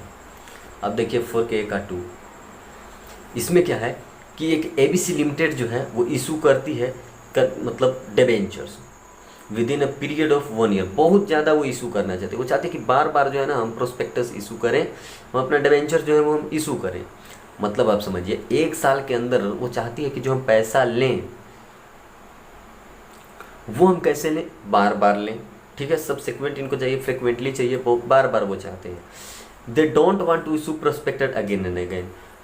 मतलब साफ है कि वो जो है ना वो नहीं चाहते हैं कि उनका जो प्रोस्पेक्टस है वो बार बार इशू हो, एवरी टाइम इशू हो, वो लोग नहीं चाहते हैं।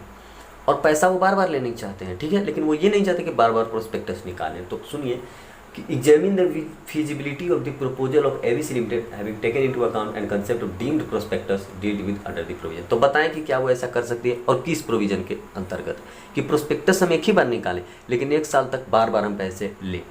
तो देखिए प्रोविजन क्या कहता है, पहले वो देख लेते हैं कि as per the provision of the company act 2013 self prospectus, ये देखिए ये टर्म है self prospectus means a prospectus in respect of which the securities are issued for subscription in one or more issues over a certain period without the issue of further prospectus period should not exceeding 1 year from opening date।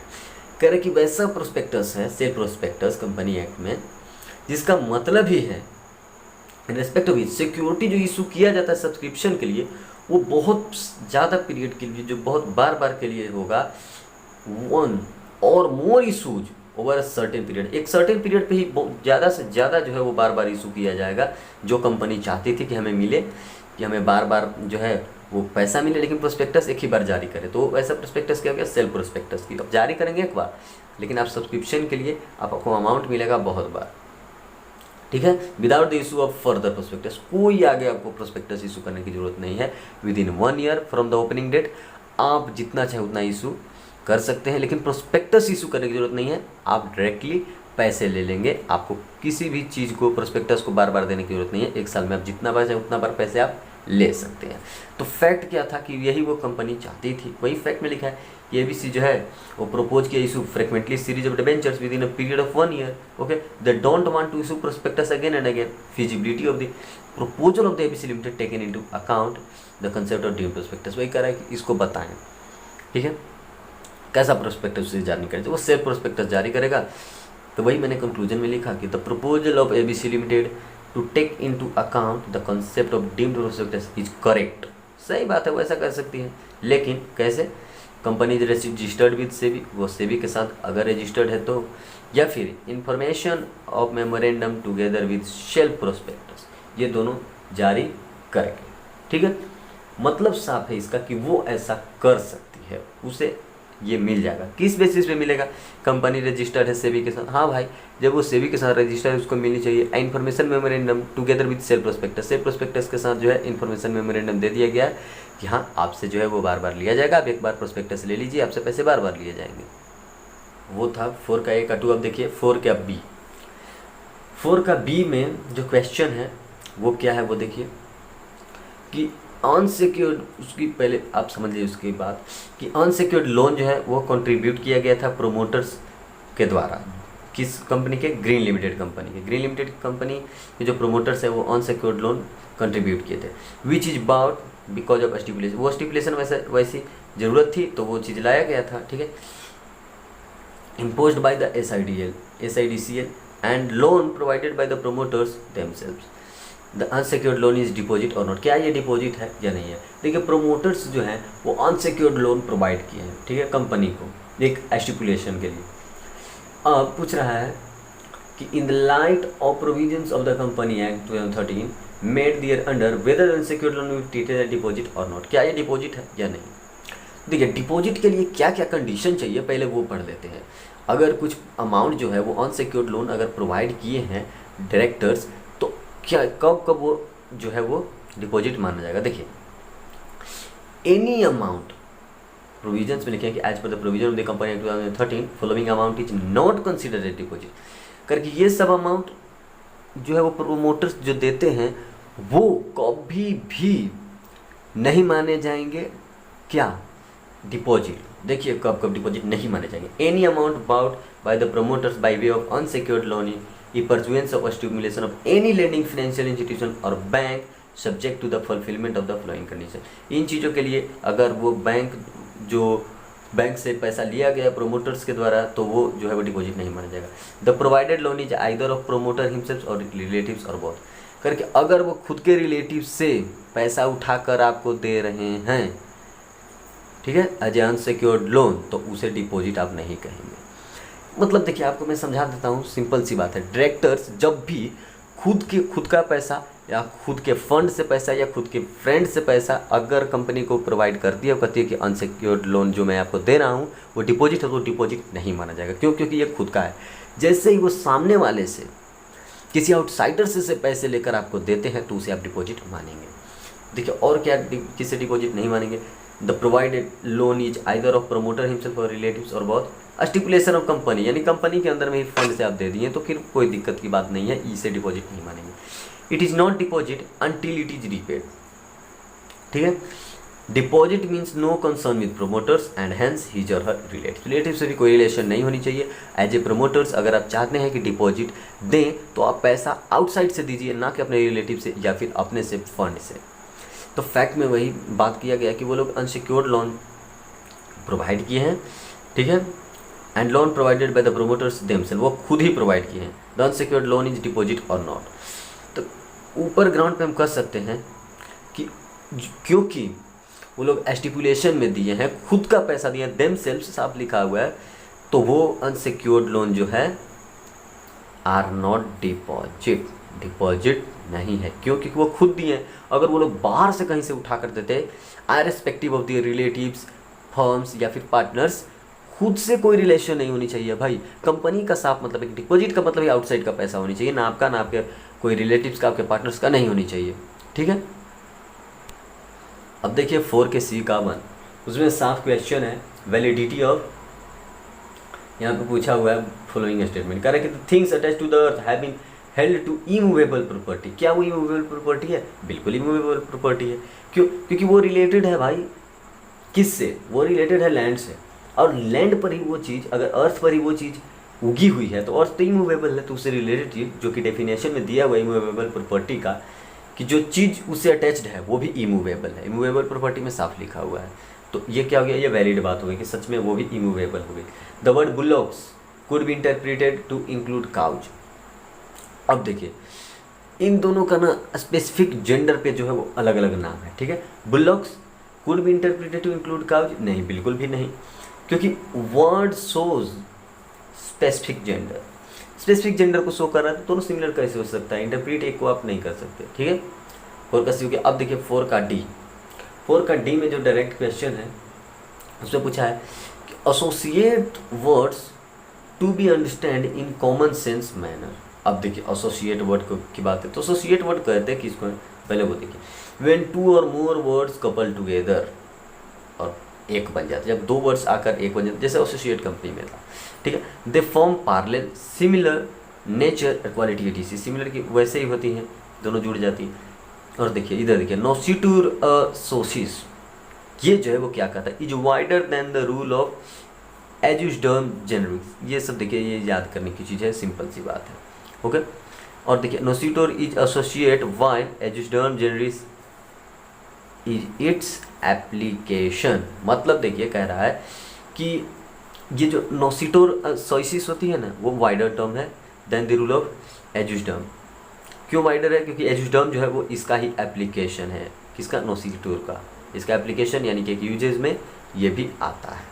ये simple सी बात है। Associate word का मतलब उसको define करने के लिए ये 2 चीज़ें आपको याद रखनी होगी, ये नोसिटोर और ये इसका था जो था क्या है? एजुस्डर्म जेनरिस, ठीक है। आगे देखिए 5 का ए। तो 5 का ए जो है वो क्वेश्चन वो क्या कहता है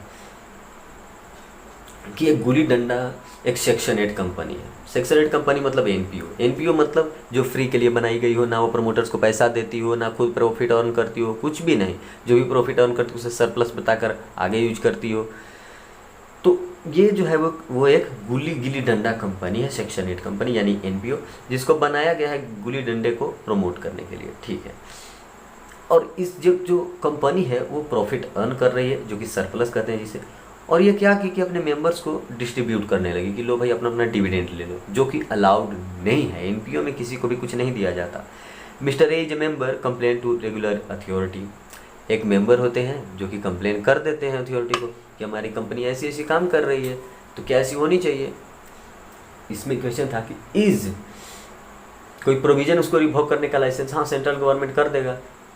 वेदर द कंपनी में भी वुंडेड, अब बिल्कुल वुंड किया जा सकता है, उनको हटाया भी जा सकता है क्योंकि वो गलत किया है। क्या मर्ज किया जा सकता है प्राइवेट लिमिटेड के साथ, हाँ किया जा सकता है। मर्जिंग तो इसका अलाउ है, लेकिन कुछ कुछ सर्टेन केसेस हैं कि अगर सिमिलर बिजनेस ही है, यानी जैसा एनपीओ बिजनेस कर रहा है वैसा ही सामने वाला भी बिजनेस कर रहा है, तो एनपीओ अगर गलत कर रहा है तो उसको सामने वाले बिजनेस में इसको मर्ज कर दीजिए, जो कि सिमिलर ही काम कर रहा था, लेकिन वो एनपीओ नहीं था।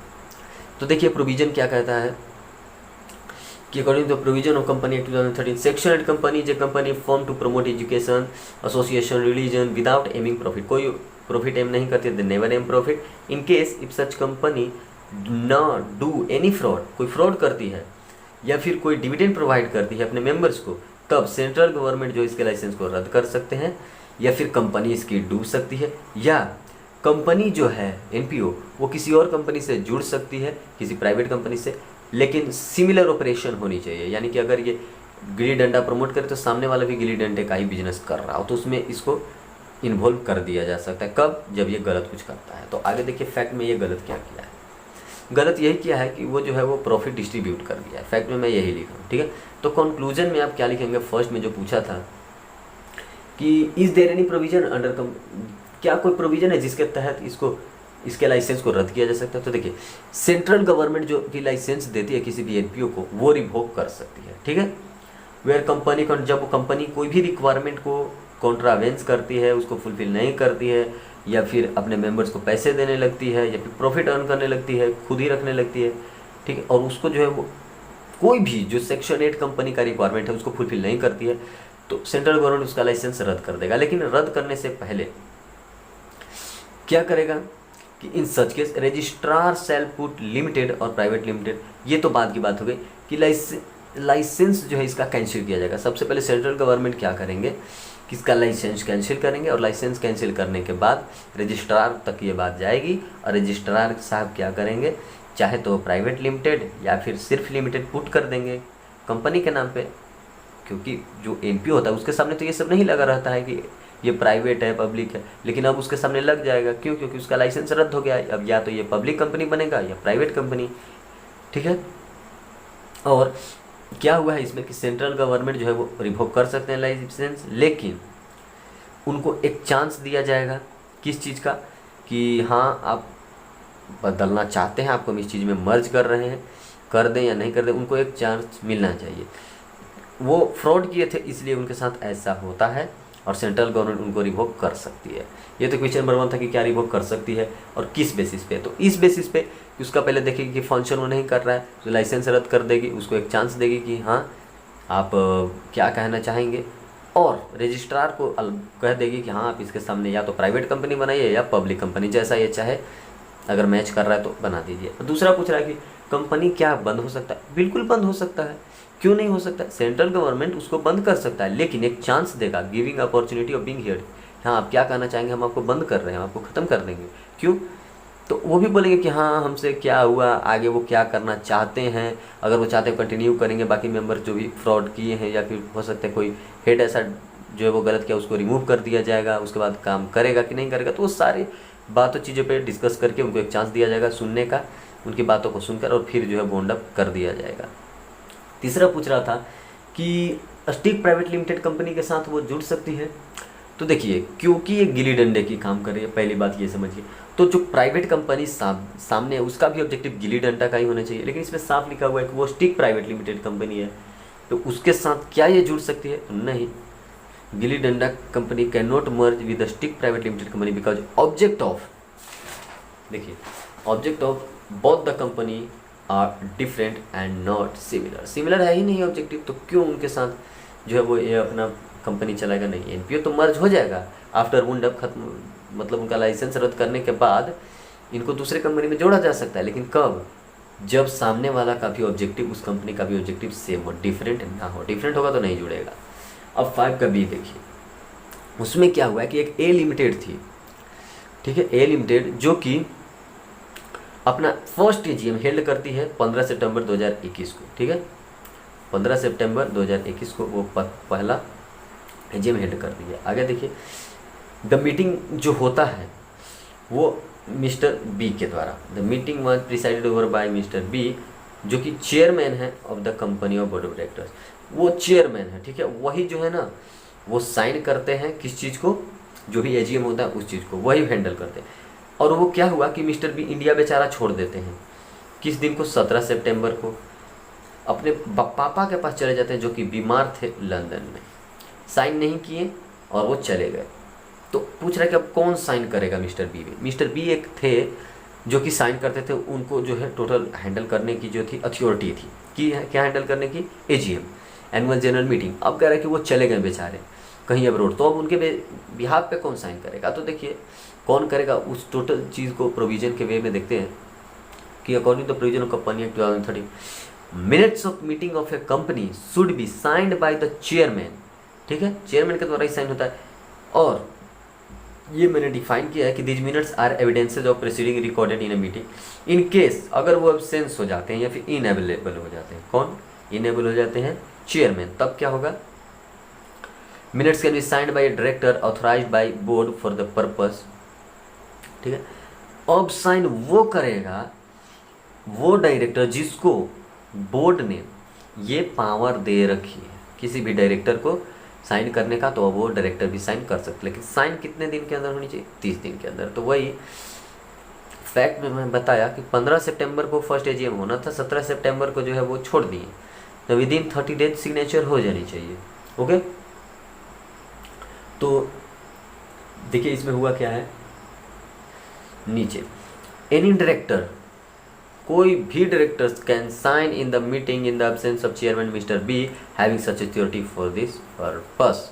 कोई भी डायरेक्टर साइन कर सकता है, उसके पास ऐसी अथॉरिटी है। तो जो मैंने ऊपर देखा कि अगर चेयरमैन जिसको अथॉरिटी है साइन करने का, अगर वो एब्सेंस होता है तो उसके बिहाफ पे कोई डायरेक्टर जिसको अथॉरिटी है वो कर सकता है। तो वही मैंने लिखा कि वो कर सकता है कोई भी डायरेक्टर उनके बिहाफ पे। 5 के सी का 1 देखिए, वहाँ पे डायरेक्ट क्वेश्चन है कॉन्ट्रैक्ट ऑफ गारंटी। अब देखिए कॉन्ट्रैक्ट ऑफ गारंटी कहाँ किसको जाता है, तो वो डिफाइंड है इंडियन कॉन्ट्रैक्ट एक्ट में क्या, कि contract of guarantee is a contract to perform the promise made और discharge the liability of third person in case of his default. करे कॉन्ट्रैक्ट ऑफ गारंटी का मतलब है कि दो लोग के बीच में कॉन्ट्रैक्ट है, ठीक है, और मैं थर्ड पर्सन, मैं बोला कि नहीं इसके बिहाफ पे मैं आपको पे करूँगा, तो ये हो गया कॉन्ट्रैक्ट ऑफ गारंटी, मैंने गारंटी दे दिया, ठीक है, वो डिफाइन हो गया। अब parties to a contract of guarantee, तो कह रहे कि क्या कौन कौन सी पार्टीज होती है गारंटी में, कोई भी हो सकता है भाई, 3 पार्टी हो सकती है। कौन, एक वो आदमी जिस पर बनाया गया है और एक आदमी जिसको वो चीज़ चाहिए, मतलब एक होता है ना प्रोमिसर और एक प्रोमिसी, ठीक है, ऑफरर एंड ऑफरी। तो एक तो ऑफरर ऑफरी हो गए, अब तीसरा कौन हो गया, गारंटर, ठीक है, गारंटर कौन, जो गारंटी किया है जिसे श्योरिटी कहते हैं। तो देखिए वही तीनों मेंबर्स की यहाँ पे डिस्कशन की गई कि श्योरिटी वो थर्ड पर्सन है जो गारंटी देता है कि हाँ इसके ब्याज पे मैं दूंगा। प्रिंसिपल डेटर वो है जिसको पैसा देना हो चाहिए था, ठीक है, person in respect of which default of the guarantee is given, जिसके लिए गारंटी दिया गया। मान लीजिए कि राम और श्याम है, दोनों के बीच में कॉन्ट्रैक्ट है, ठीक है, कि राम को श्याम को पैसा देना है, और राम के बिहाफ पे अगर सीता श्याम को पैसा देती है तो सीता हो गई श्योरिटी, और राम जिसको देना था वो हो गया डेटर, श्याम जिसको रिसीव करना था वो तो क्रेडिटर हो ही गया। तो creditor person to whom guarantee is made, जिसको गारंटी मिलेगा। अब देखिए 5 का डी में वो क्वेश्चन क्या पूछा है, the act done negligently shall be deemed to be in good faith.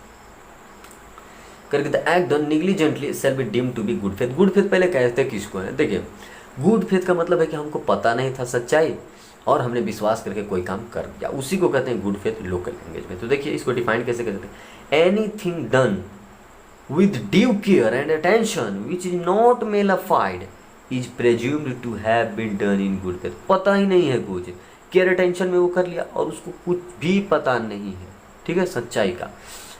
According to section, देखिए सेक्शन 3 क्या कहता है, जनरल क्लॉजेज एक्ट 1897 में, a thing shall be deemed to be done in good faith अगर it is in fact done honestly, अगर उसको ईमानदारी पूर्वक किया गया है, respective it is done negligently, और निग्लिजेंटली हो या नहीं, अगर ऑनेस्टली किया गया है, बेचारा ईमानदारी पूर्वक किया है, भले ही उसको पता हो या ना, अगर ईमानदारी से कोई काम किया है, विश्वास किया है, तो वो होता है गुड फेथ। ये कौन कहता है? ये कहता है जनरल क्लॉजेज एक्ट 1897। तो ये MTP जो है वो ख़त्म होता है। MTP 1 किसका था? Group 1 corporate and other laws का 2022। अब देखिए अगर MCQs की बात करें तो उसको भी देख लेते हैं। अब देखिए MCQs को समझाने के लिए मैं ये सब कुछ लिखा हूँ कि सौरभ लिमिटेड जो है, जो ऊपर केस लिया गया है, उसको मैं पहले एलेबोरेट कर देता हूँ। वो एक पब्लिक कंपनी है जो कि पास करती है कि resolution to make Jain and Jain CA जो फॉर्म है एज ए स्टैट्यूटरी ऑडिटर, उसे ऑडिटरी बनाने के लिए बोर्ड मीटिंग में वो पास करती है, ठीक है, सौरभ लिमिटेड में। फिर क्या होता है कि कंपनी सबका कंसेंट और अप्रूवल मिल जाता है और रजिस्ट्रार को वो सबमिट कर दिया जाता है कि हम इसे ऑडिटर बना रहे हैं। आगे देखिए, जो ऑडिटर बनना था उसके 3 पार्टनर्स हैं। कौन? मृदुला, श्यामला, पारुल और मयंक और शशांक। कौन कौन है? Mridula, Shyamala, Parul, Mayank and Shashank. Were associate जो 3 पार्टनर्स थे, जेन एंड 3 पार्टनर्स, ये तीनों जो थे ये फर्म में थे। क्या थे ये लोग? एसोसिएट। ये जो मृदुला, श्यामला और पारुल जैन, ये तीनों तो पार्टनर्स हैं, लेकिन मयंक और शशांक जो थे वो एसोसिएट थे। किसमें? इसी में, जेन में, ठीक है। And they are getting not fix salary, इनको फिक्स सैलरी नहीं मिल रही थी। ओके, अपॉइंटमेंट से पहले जैसे ही जेन एंड जेन को अपॉइंट करना था, किसको? सौरभ को। The previous auditor was Agarwal Jain and associate having 6 partners, और एसोसिएट थे जिसके 6 पार्टनर्स थे। कौन? विकास, विशाल, व्योम, मयंक जैन एंड शशांक जैन। जरा से देखिए, शशांक जैन और मयंक जैन, ये जो 2 नाम है, मयंक जैन और शशांक जैन, ये दोनों कॉमन हैं ऊपर भी। एसोसिएट जो थे मयंक और शशांक, जो कि एसोसिएट थे किसके? जेन कंपनी के, ठीक है। ये दोनों कॉमन है किस में? ये दोनों कॉमन है एक, देखिए यहाँ पे क्या है कि before appointment Jain the previous auditor was Agarwal Jain and associate. एक एसोसिएट था जिसमें ये लोग थे, यानी कि ये लोग पहले भी थे और अभी भी। ओके, आगे देखिए, Mayank and Shashank were common in both associate. Mayank और शशांक जो है वो दोनों ही एसोसिएट में कॉमन है। दो एसोसिएट वो अपॉइंट किया है कंपनी, और दोनों ही एसोसिएट में मयंक और शशांक कॉमन है, ठीक है। Later Jane and Jane got issues with the Saurabh limited due to it Jane and Jane resign. Jane and Jane को हटा दिया गया, कुछ इशू हो गया, जो कि जेन एंड जेन ज्वाइन किया था सौरभ लिमिटेड, बाद में कुछ इशू हो गया तो जेन एंड जेन को रिजाइन करना पड़ा। आगे देखिए क्या हुआ है। As per the provision of the Company Act, Section 139 says that the tenure of first appointment of auditor is 5 years for individual and 2 times for firm. Firm जो है उसका टेन्योर दोगुना होता है, but no old auditors are allowed. कोई old auditors allowed नहीं होते भाई। मैंने देखा कि मयंक जैन और एक और कौन था, ये देखिए, मयंक जैन और शशांक जैन दोनों पहले से ही ऑडिटर थे, तो क्या वो लोग अभी भी अपॉइंट होंगे? नहीं होंगे। No common partners are allowed, कोई कॉमन पार्टनर्स भी अलाउड नहीं है, but associates disregards it. Associate जो है इसको डिसरिगार्ड करता है कि नहीं, आप नहीं हो सकते, कॉमन है। तो पहले भी और अभी भी एसोसिएट से आपका रिलेशन है, आप नहीं हो सकते। तो फर्स्ट का जो क्वेश्चन था वो क्या था, देखिए कि क्या the newly appointed Jain and Jain and retiring CA from Agarwal and Jain have common persons, Mayank and Shashank, ठीक है, कॉमन है। Whether the appointment of Jain and Jain Saurabh in Saurabh publisher is valid, क्या ये वैलिड है? तो देखिए फर्स्ट का बी, ये वैलिड नहीं है, since they are associate in Jain and Jain and not the partners. वो लोग पार्टनर्स नहीं हैं, वो लोग क्या हैं? एसोसिएट हैं। Hence appointment of Jain and Jain is valid. Invalid कब हो जाता? इनवैलिड तब हो जाता ना भाई जब वो लोग पार्टनर्स होते। कॉमन तो हैं, वो बात हम भी जान रहे हैं कि दोनों कॉमन्स हैं, लेकिन क्या वो लोग पार्टनर्स उसमें हैं? नहीं। वो लोग देखिए कॉमन हो सकता है लेकिन पार्टनर्स नहीं होने चाहिए। मैंने पिछले भी क्वेश्चंस में आपको बताया कि जैसे ऑडिटर, वो लोग फर्स्ट एजेएम भी अटेंड कर सकता है और उसके बाद जो सबसेक्वेंट होता है उसको भी, लेकिन किस बेसिस पे, क्योंकि दोनों सेपरेट हैं विद इन 5 ईयर्स। तो वही बात है कि पार्टनर्स अगर होते तो वो नहीं कर पाते वैसा, लेकिन यहाँ पे एसोसिएट हैं तो वो ऐसा कर सकते हैं। वैसे ही 2 का देखिए क्या था कि पोजीशन क्या होगा अगर मयंक और शशांक पार्टनर्स होते। तो मयंक और शशांक अगर पार्टनर्स होते तो वो लोग, उनका अपॉइंटमेंट नहीं होता। सिंपल सी बात है, अगर पार्टनर्स ऊपर में था कि पार्टनर्स नहीं है तो अपॉइंटमेंट बहुत नीचे है कि पार्टनर्स अगर वो होते तो अपॉइंटमेंट नहीं होता, कुड नॉट बी अपॉइंटेड। ठीक है। और 3 का देखिए क्या है कि in case given Jain and Jain due to some dispute with the management on some issues resign from the company, resign किया गया। तो कौन सी इसमें से बात सही है? देखिए 3 का बी अगर आप देखेंगे तो ये बात सही है, रेजिग्नेशन विद इन 30 डेज होती है। ठीक है। और 3 महीने का जो टाइम है वो दिया जाता है जनरल मीटिंग के लिए, रिकमेंडेशन के लिए ऑफ द बोर्ड, जो कि हम पढ़ते हैं कैजुअल मीटिंग में। ठीक है। 3 का बी। वैसे ही 4 का अगर आप देखें तो आप रीजन देखिए, in this case who is discharging the liability of third person of his default in relation to a contract of guarantee. ऊपर जो कॉन्ट्रैक्ट ऑफ गारंटी दिया हुआ है उसमें उसी की बात है कि एक आदमी जो है वो सामने वाले को लोन दिया और एक जो होता है जो सियोरिटी देता है, फिर वो सियोरिटी मर जाता है तो सॉरी वो जो लोन लिया था वो मर जाता है तो क्या सियोरिटी पे करेगा।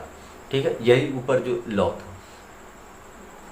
तो देखिए अगर आप सियोरिटी हैं तो सामने वाला मर भी जाए तो आपको देना है।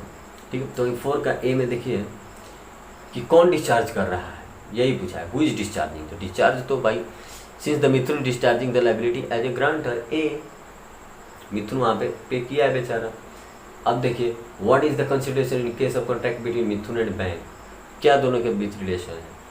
तो आपको पता चलेगा सियोरिटी डजंट पोसेस कंसिडरेशन, इसके पास क्या कोई कंसिडरेशन होता है? नहीं, बिल्कुल भी कुछ नहीं होता। The promise made for the benefit of the principal debtor to avail loan on the guarantee of the surety. ठीक है। कुछ भी इसके पास जो है कंसिडरेशन नहीं होता, लेकिन क्वेश्चन में था कि उसको क्या कोई प्रॉमिस जो वो किया है बेनिफिट के लिए किया है? नहीं नहीं, ऐसा नहीं है, सियोरिटी को कोई भी बेनिफिट्स नहीं मिलता। 6 का देखेंगे कि काम्या लिमिटेड 3 जनवरी को जो है वो इनकॉर्पोरेट किया गया है। What will be the financial year. तो देखिए 3 जनवरी को इनकॉर्पोरेट किया गया। ठीक है। तो जब 3 जनवरी को इनकॉर्पोरेट किया गया है जनवरी में, तो 31 मार्च को जो है वो इसका आने वाले जो साल है, क्योंकि ये जनवरी में हुआ है 21 में, तो 2022 का जो लास्ट होगा यानी 31 मार्च 2022 वो इसका फाइनेंशियल ईयर हो जाएगा। ठीक है। 31 मार्च 2022 फाइनेंशियल ईयर हो जाएगा। 7 का देखिए इसमें पूछा है कि कौन सी जो है वो CSR के बारे में सही है। ठीक है। तो देखिए इंडिविजुअल जो है sorry since surplus doesn't possess business profit, कोई बिजनेस प्रॉफिट को पॉज नहीं करती है। कौन? सरप्लस। सरप्लस का मतलब बिजनेस का प्रॉफिट होता ही नहीं है। तो वही 7 का बी में आप देंगे तो surplus shall not form the part of profit of company. बिल्कुल सरप्लस यहाँ पे प्रॉफिट का पार्ट नहीं होता है, तो ये 7 का बी हो गया। अब देखिए birthday card limited listed company can appoint और रीअपॉइंट मिस्टर मिश्रा एसोसिएट, बार बार उनको अपॉइंट रीअपॉइंट कर सकते हैं एज दियर स्टैट्यूटरी ऑडिटर्स। कितने के लिए? तो देखिए इंडिविजुअल इंसान के लिए तो 1 10 ईयर अलाउ रहता है, लेकिन फर्म के लिए 2 10 ईयर यानी कि 10 ईयर अलाउ रहता है। और सामने जो है वो एक देखें तो मिश्रा लिमिटेड एक फर्म है, तो फर्म तो हो गया, तो उसके लिए कितना होना चाहिए? 2, तो वही डी।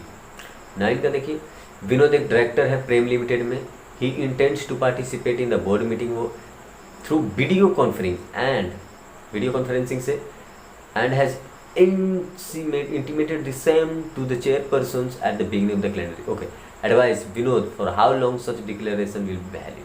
करके वीडियो कॉलिंग से वो कर रहा है। ठीक है। तो ये क्योंकि हर बार होता है, हर साल में होता है, तो कितना होनी चाहिए? 9 का सी। देखिए इसको क्या, ये जो है वो आपके आउट ऑफ सिलेबस क्वेश्चन है 9 CA फाइनल का जो है वो चैप्टर नंबर 12 में इसके बारे में चर्चा है। ठीक है। क्वेश्चन नंबर 9 में इट अकर्स रेगुलरली, कि ये अर्ली होता है। ठीक है। बार बार फाइनेंशियल ईयर के एंड पे होता है। आप ऐसा कर सकते हैं, आप अपना डिक्लेरेशन दे सकते हैं और जो कि वैलिड होगा ईयर टू ईयर। ये सी ए फाइनल का क्वेश्चन था, कोई बात नहीं। क्वेश्चन नंबर 10 जो है डायरेक्टली है कि आई इंटरेस्ट और lien created on the property और एसेट्स ऑफ ए कंपनी और of any of its undertakings of both as security is known है। तो इसे क्या कहते हैं, इसे चार्ज कहते हैं, ठीक है। तो बी में आप देखेंगे तो आपको पता चलेगा कि ये चार्ज होता है। वो वैसे ही 11th का देखेंगे आप, आपको पता चलेगा 11th का सी है। क्या था क्वेश्चन था कि अवेयरनेस लिमिटेड का general meeting are held at its registered office, Delhi में होता है, ठीक है। मिनट्स ऑफ बुक्स कहाँ रखा जाएगा, ठीक है। तो मिनट्स ऑफ बुक आपको जो रखा जाएगा वो रजिस्टर्ड ऑफिस में रखा जाएगा, ठीक है। रजिस्टर्ड ऑफिस में ही सब कुछ रखा जाता है, तो रजिस्टर्ड ऑफिस सी था ऑप्शन। 12th का देखिए, आपको पूछा था कि कौन सी ऐसी शेयर्स होती है जो एक कंपनी जो है वो इशू करती है डिस्काउंट पे, ठीक है। डायरेक्टर्स और एम्प्लॉयज एट ए डिस्काउंट, खुद के डायरेक्टर्स को या फिर एम्प्लॉय को discount after other than cash के अलावा for the providing know how or making available rights in the nature of intellectual property or additions by whatever name it is called. इसे कहता है preference shares, ठीक है। Preference shares कहा जाता है। तो प्रेफरेंस शेयर्स 12th का सी। 13 में आइए, the time limit with which copy of contract for the payment of underwriting commission is required to be delivered to the registrar, कब। इसमें भी वही बात है, with prospectus and it is attach, prospectus के साथ ये होता है और ये अटैच्ड होता है करके। टाइम लिमिट है कि आप इसको देना है और कब देंगे, तो वही बात है कि विद प्रोस्पेक्टस इसे अटैच किया जाता है। 13 का बी है, the time of delivery of the prospectus of registration, आपको जो है अंडर राइटिंग के लिए देना होगा। अब देखिए 14 जो था वो ये था कि कंपनी के पास ऑथराइज कैपिटल है 25 लाख, ठीक है, और issued subscribed and paid capital है 20 lakh. The company plan to buyback share worth 10 lakh का बाईबैक करना चाहती है, तो उसे कितना मैक्सिमम इक्विटी शेयर बाईबैक वो कर सकते हैं, कितने का। तो देखिए बाईबैक करने के लिए 25% जो होना चाहिए ना वो पेड अप कैपिटल का होना चाहिए, प्लस उसमें रिजर्व जो भी है। तो देखिए पेड अप आप देखेंगे तो यहाँ पे 20 लाख दिया हुआ है, तो 20 लाख का 25% अगर आप निकालेंगे तो कितना आएगा, 20 लाख का 25% 5 लाख, तो बी 5 लाख, 14 का बी। वैसे 15 देखें कि फी limited accepting deposits of various tenure from its members, time to time वो जो है वो लोन ले रही है, ठीक है। The current registered of deposit maintain registered office is complete, ठीक है, कंप्लीट हो गया सब कुछ। The minimum period for which it is mandatory, क्या है, मैंडेटरीली मतलब जरूरी है, be preserve in good order, कब, कितना टाइम होनी चाहिए। तो देखिए कह रहा है कि time of preserve of books वो जो होनी चाहिए ना वो 8 ईयर्स की होनी चाहिए। आपको अगर बुक्स प्रिजर्व करें तो आपको 8 साल तक प्रिजर्व करना है। अगर थोड़ा सा भी कुछ प्रॉब्लम आता है आपके बुक्स में, नहीं हुआ या नहीं बन पाया बुक्स, तो आपके प्रीवियस 8 ईयर्स चेक किए जाते हैं। तो 8 ईयर्स के लिए बनता है 15 का सी। 16 देखिए कि किस रूल के तहत ये कहा जाता है the words of statute are given their plain and ordinary meaning. तो ये जो कौन सी रूल है वो लिटरल रूल है, 16 का ए। वैसे 17 देखिए प्राइमरी रूल ऑफ इंटरप्रिटेशन क्या कहता है। प्राइमरी रूल ऑफ इंटरप्रिटेशन जो है वो डिफाइन करता है वेलफेयर कंस्ट्रक्शन को, जिसके तहत ये कहा गया है कि when there is a conflict between 2 or more statutes or 2 or more parts of statute, then welfare construction is harmonious construction is applied. यहाँ पे कॉन्फ्लिक्ट का बात कर रहा था वो, सॉरी भूलिए, यहाँ पे कॉन्फ्लिक्ट का बात कर रहा था, तो कॉन्फ्लिक्ट में क्या यूज होता है, वो हारमोनियस कंस्ट्रक्शन यूज होता है, ठीक है। वेलफेयर कंस्ट्रक्शन बिल्कुल नहीं यूज होगा। अगला देखिए 18, जिसमें है कि जनरल क्लॉजेज एक्ट 1897 के तहत देखिए कोई एक्ट है या फिर ओमिशन है जो कि एक ऑफेंडर के द्वारा किया गया है, तो उसको किस तरह से आप पनिशमेंट देंगे अंडर जनरल क्लॉजेज एक्ट। देखिए ये बात कहा जाता है कि either of those enactments, under either or any those enactments, किसी के तहत भी आप दे सकते हैं उसको। ऐसा कोई फिक्स चीज़ नहीं है कि हाँ ऐसे देंगे तो एक ही ऑफेंस के लिए 2 बार 3 बार, आपको जैसा चाहे आप वैसा दे सकते हैं under either or any those इनेक्टमेंट्स, ठीक है, किसी भी इनेक्टमेंट के तहत। सेक्शन 26 ये बात कहती है अगर ऑफेंडर ऐसा किया है तो ऐसा होगा। 19 देखिए कि एक एक्ट है पार्लियामेंट का does not expressly specify any particular days at the day of coming into operation. कोई डे वो जो नहीं बता रही है कि ऑपरेशन का डे क्या है। Then it shall come into operation on the day of which, कब, कोई भी डेट स्पेसिफाइड नहीं किया गया है तो वो कब आएगा, तो तभी आएगा जब वो साइन किया होगा प्रेसिडेंट। पार्लियामेंट में जैसे ही साइन होता है तभी कोई चीज़ तो लागू होती है। तो 19 का ए अगर तो it receive the ascent of the president, जैसे ही प्रेसिडेंट एसेंट दिया उसी दिन से वो बन गया। ठीक है, तो यहाँ पूछ रहा था कि वो कोई इंटीमेशन नहीं दिया है, तो यानी कि जब वो साइन किया होगा उसी दिन को मान लेंगे। ठीक है, 20 का देखिए जो लास्ट क्वेश्चन है कि एक डेट मैच्योरिटी कब आएगा किसी भी बिल का, जब मैच्योरिटी जो था वो पेबल था 100 डेज आफ्टर साइट, यानी +3 डेज आपको ऐड करना है, और ड्यू था वो 4 मई को। तो सोचिए 4 मई को जो वो ड्यू हुआ 4 मई 2021, तो जब 4 मई को उसको लिखा गया तो 5 मई से वो काउंट होगा। ठीक है, तो ज़रा सोचिए मई में कितना दिन होता है, तो पहले इसमें बचा कितना दिन, 4 इधर है तो 27 4 31 मई। ठीक है, तो 27 दिन इधर, सॉरी यहाँ 4 होनी चाहिए थी, और मई ये जून का पूरा, और ये जुलाई का पूरा 31 दिन, और ये 12 दिन अगस्त का, टोटल जोड़िए 100 डेज हो जाएंगे ये। ठीक है, तो और 4 मई में जैसे हम 100 डेज जोड़ें तो वो कितना गया 12 अगस्त, और उसमें 3 दिन जोड़ेंगे तो 15 अगस्त। लेकिन 15 अगस्त को हॉलीडे होता है, हॉलीडे क्योंकि हम जानते हैं कि अगर वो हॉलीडे है, यानी वो हम पहले से भी जानते हैं कि हॉलीडे 15 अगस्त, तो उसके एक दिन पहले को कंसीडर कर लेते हैं, यानी कि 14 अगस्त, और ऑप्शन बी। तो ये सही था क्वेश्चन, इसका देख लीजिएगा, इसका ऑप्शन शायद गलत दिया है मटेरियल में। और 21, the rule in Heydon's case is also known as, उसको क्या कहते हैं, हेडेंस का जो केस होता है तो उसे कहते हैं मैस्चिफ रूल। ठीक है, 21 का बी। 22 का पिक एक गलत कौन है, तो वो गलत है यूसेज। ये क्यों गलत है, क्योंकि इंटरनल एड्स जो होते हैं ना उसमें प्रियम्बल आता है, मार्जिनल नोट्स आता है, प्रोविजो आता है, लेकिन ये जो यूसेज है वो एक्सटर्नल एड में आता है।